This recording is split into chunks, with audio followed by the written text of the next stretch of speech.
Hi, and welcome to this episode of John's Motorcycle Rescue and Review.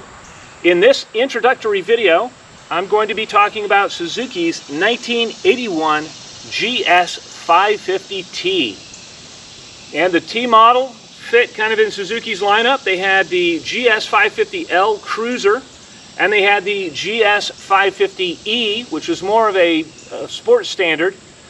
And this bike actually kind of fit in the range between those two. So it has almost a mix of cruiser styling and the more flat seat of the sports standard styling of the E model.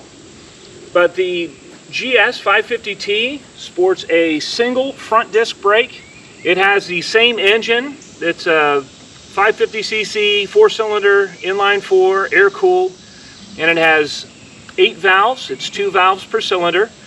It runs in a 6-speed transmission. It has a big disc brake out back, and it has just kind of basic preload only suspension in the back and non-adjustable suspension in the front. I purchased this bike recently, saw it in the classifieds. It only had 2,600 original miles on it. I bought this bike as a non-runner. When I went to look at the bike, we couldn't get it started. It didn't fire up. Since bringing it home, I haven't really cleaned it up cosmetically, but I have been working on it a little bit with the carburation. I've also serviced the engine, so I've changed the engine oil filter and the engine oil. I was able to get the bike running, and I did need to do some cleaning on the carburetors. Even though they had supposedly been cleaned recently, there was still some junk in the bottom of them. Even after I got it running, it was causing some running issues. So I've since just done that quickly. So this bike now is at the point where it runs and drives very nicely. You know, sometimes on bikes you get lucky and it doesn't require, like thing after thing after thing that you have to address. But, other times it's a big project. It seems like so far this is a fairly straightforward project. I'm going to put some more miles on the bike just to make sure everything is up to my standards and runs like it should. I'm going to bleed out the brakes. I'm going to, again, just make sure that the chain is adjusted like it should be, and just fully service this and check over all the systems and just make sure that everything is safe to ride and as nice as I can make it before getting out on the road and doing any longer trips. But I'm really excited about this. It's really rare these days to find a bike from the early 80s that's in, as nice a condition as this is to start with. I'm going to grab the camera. We'll do a quick walk around here and just look at the starting point of this project.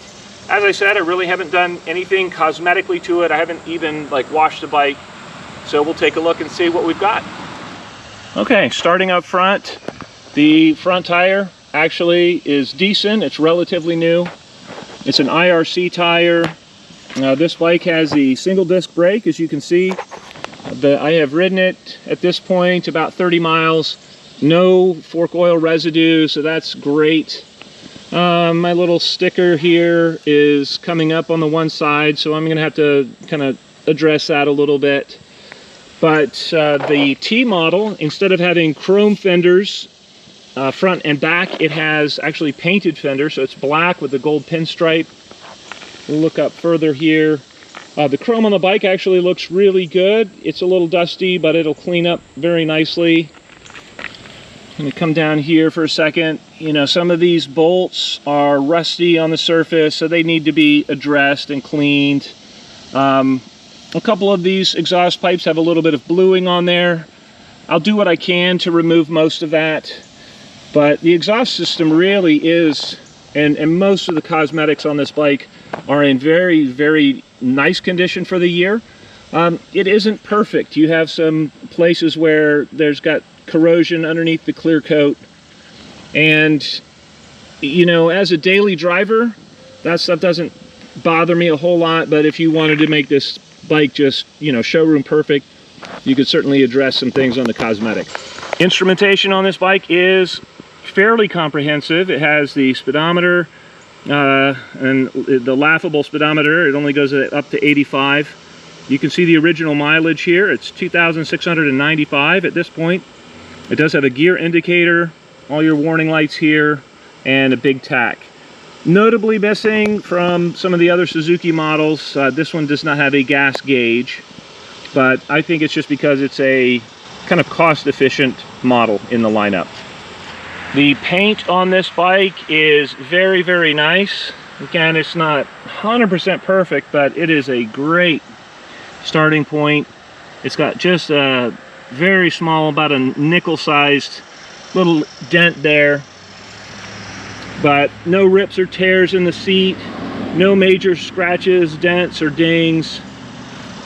And even the chrome on the chain guard is nice. The chrome on the shocks is very nice. Again, you know, there's some minor imperfections and some little things that need to be addressed, but this is just a really, really nice low mileage example.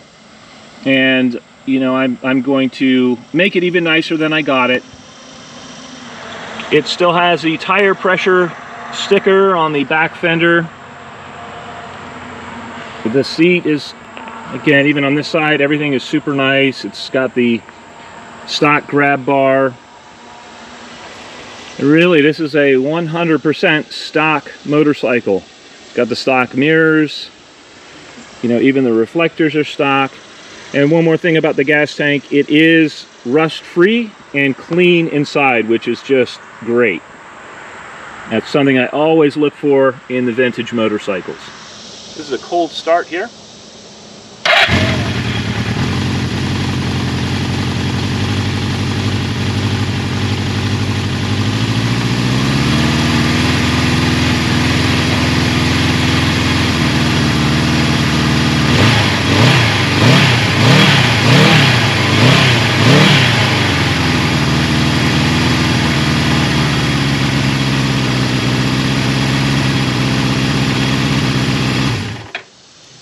And that has just a little bit of choke. It has about an 1/8 choke on it still. It's a cold start. And as you can hear, the bike doesn't make any bad noises, so I'm just super excited about that. It's running on all 4 cylinders. All right, I don't know if you can tell, but I'm very excited about this new project, bringing it back up to snuff, making sure that all the fluids are new, that it just runs 100%. I've done some things already to kind of get the bike mechanically 100%. And so, you know, in the future, we're going to be doing some videos on some of the process I'm going through to, you know, get this bike ready to ride. I'm also going to do a review video on this bike, and I'm going to do some comparison videos with some of the other products from Suzuki, some kind of contemporaries from the time period. So I'm excited about that. I like doing the, you know, back-to-back comparison videos. Currently I've got a Honda CB750 in the garage and a Suzuki GS550T in the garage. And so it'll be neat to just drive this back to back with those and kind of talk about the pros and cons of those motorcycles. I hope you found this video entertaining and informative.